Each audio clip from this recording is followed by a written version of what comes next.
Good evening everyone. আজ ছোট একটা ভিডিও নিয়ে এসেছি তোমাদের কাছে। তো চন্দ্র বিষয়ে একটু আলোচনা করব এবং চন্দ্রের প্রতিকার বিষয়ে আলোচনা করব। আমরা যারা জানি বা যাদের কাছে তোমাদের জন্ম চার্ট বা রাশি আছে তারা অবশ্যই জানো যে চন্দ্র বৃষ রাশিতে উচ্চস্থ হয়, বৃশ্চিক রাশিতে নিচস্থ হয়, আর কর্কট রাশিতে তার নিজস্ব হয়। তবে অমাবস্যার তিথিতে বা অমাবস্যার চন্দ্র সবসময় পাওয়ারলেস হয়, ততটা পাওয়ার থাকে না। পূর্ণিমার চন্দ্র যতটা পাওয়ারফুল হয়।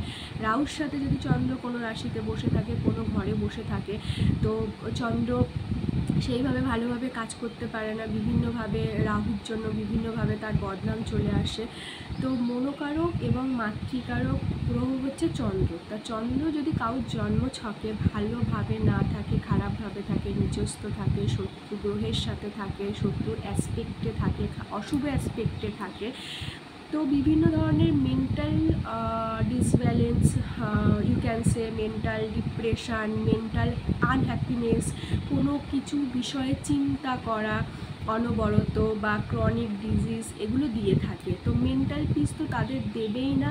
তো চন্দ্র যদি এই রকম পজিশানে থাকে আর যদি এই রকম প্রবলেমগুলো ক্রিয়েট হতে থাকে, তো আমাদের করণীয় কী? আমাদের ফার্স্ট করতে হবে, যারা মন্দিরে পুজো দিতে ভালোবাসো তারা প্রত্যেক সোমবারে গিয়ে মন্দিরে, ভোলে বাবার মন্দিরে পুজো দিয়ে আসতে পারো। জল দিয়ে, তার মাথায় জল দিয়ে মাথা ঠুকে মনোবাসনা বলে আসতে পারো, যাতে সেই মনোবাসনা বা মেন্টাল ডিপ্রেশন থেকে তোমাকে বাঁচাতে পারে। এবং বাড়িতে যারা পুজো করো তারা প্রত্যেক দিন বা প্রত্যেক সোমবারে ভোলানাথের মাথায় জল দিতে পারো এবং মৃত্যুঞ্জয় মন্ত্র 3 বার করে বলতে পারো। মৃত্যুঞ্জয় মন্ত্র 3 বার বা 11 বার করে বলতেই পারো। 108 বার করে বললে তো খুবই ভালো হয় মৃত্যুঞ্জয় মন্ত্র।